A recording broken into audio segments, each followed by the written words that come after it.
Good Morning Business. Le débat.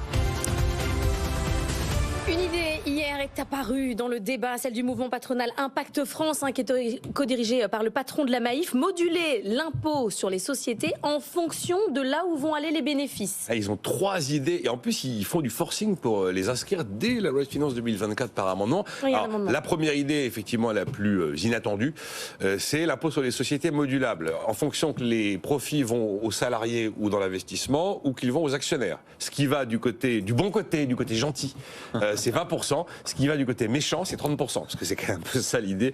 Bon, après. Ça plaît beaucoup à Jean-Marc Daniel. Il lève les yeux au ciel. Après, Pascal Demurger vous dit bon, dans un premier temps, de toute façon, ça se veut plus pédagogique que punitif. Donc l'idée, ce serait qu'à l'arrivée, le montant collecté d'impôt sur les sociétés soit le même. C'est qu'on réussisse peu ou prou à avoir, quoi qu'il arrive, un taux moyen à 25%. Mais pour marquer les idées. C'est 20% pour les gentils et c'est 30% si vous êtes méchant. Voilà, si vous êtes méchant. Donc il y a les bons profits et les mauvais profits.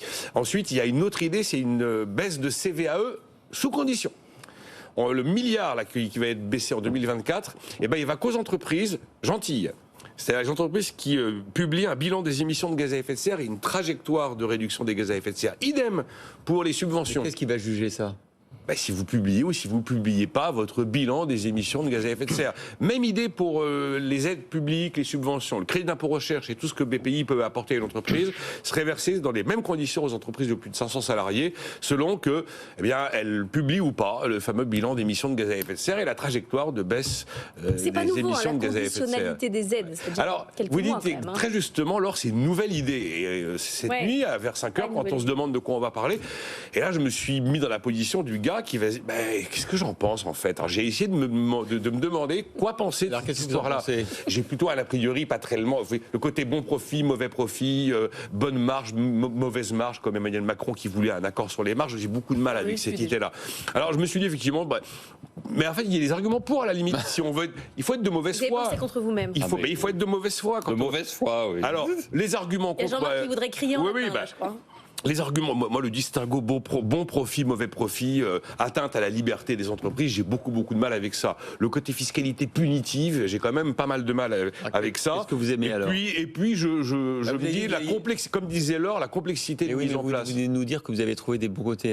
Oui, alors, à côté de ça, on peut dire que finalement c'est le signal prix, c'est la fiscalité comportementale. On peut se dire que cette histoire de conditionnalité ceci ou cela en fonction des bilans carbone, c'est une forme de taxe carbone qui ne dit pas son nom. Vous voyez, on peut trouver avec un peu de en tirant le fil, on peut trouver des arguments pour défendre ce genre de truc. Mais enfin, je suis pas fan quand même. Jean-Marc va céder le coup fatal. Et je me suis dit, je vais laisser Jean-Marc trancher. Ce qui est intéressant, je parlais récemment de la Tchécoslovaquie des années 70. Oui, il y a un peu de ça. On tenait ce genre de discours, sauf qu'il y a quand même une différence. Je pense que les gens qui tenaient ces discours à Prague ne croyaient pas un traître mot des bêtises qu'ils racontaient. Alors que je pense que là, hélas, certains parmi les gens qui tiennent ces propos sont sincères. Et c'est quand même inquiétant à 2 niveaux. D'abord sur le rôle de l'impôt. L'impôt, le signal prix et tout ça. Mais enfin, il y a des théorisations autour de l'impôt. Les critères de Musgrave, le principe de Walter Heller. Tout ça, ce sont des gens qui ont publié, qui publient et qui expliquent bien que l'impôt des entreprises, il est là pour être un stabilisateur automatique. Et que les impôts correctifs, les impôts effectivement à connotation plus ou moins politique et morale, sont normalement les impôts sur la consommation. Normalement, on doit faire une taxe carbone sur le prix de l'essence et pas s'abattre comme ça sur les entreprises. Et puis ensuite, il y a le rôle du chef d'entreprise. Alors là aussi, je vais citer un autre économiste, qui est François Pérou. Donc François Pérou, qui est un économiste relativement oublié, mais qui a été un des grands professeurs au Collège de France et qui a écrit un livre de référence sur le capitalisme, en disant que le capitalisme, finalement, effectivement, on le critiquait beaucoup, mais il n'avait pas que des défauts. Et il conclut son livre, qui est un que sais-je, qui est régulièrement réédité. L'entreprise peut être considérée comme une institution, c'est-à-dire comme un ensemble stable et organisé d'éléments et de relations formés en vue d'accomplir l'œuvre de production. Et donc, sauf à militer pour la disparition du capitalisme, il est dangereux de jouer avec les mots et les contraintes la concernant. Donc il faut qu'ils arrêtent, sauf qu'ils nous annoncent qu'ils veulent revenir à Prague en 1970 ou alors qu'ils nous annoncent qu'ils ont rejoint les franciscains pour porter l'œuvre de charité et de bonheur, mais qu'ils arrêtent de jouer avec les mots et les contraintes sur les entreprises. Non, le pire, c'est que ce serait quand même on enverrait un signal de retour d'instabilité fiscale.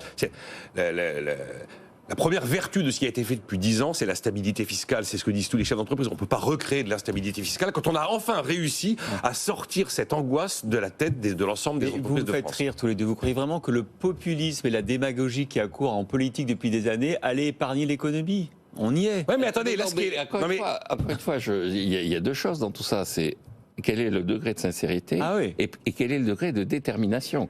Et donc je pense que effectivement, dans les deux cas, la sincérité est forte, la détermination est en revanche. Même pas sûr que la sincérité soit forte. Mais là, c'est pas de la démagogie. C'est pas de la démagogie politique, c'est l'initiative qui vient du monde de l'entreprise, d'une certaine manière. Enfin, voilà. Bien, écoutez, on va commencer à débattre sur ce truc. C'est nouveau. On est au bout, comme on me dit dans l'oreillette. On est très au bout. J'entends ça tous les jours aussi. Oui, merci à tous les deux.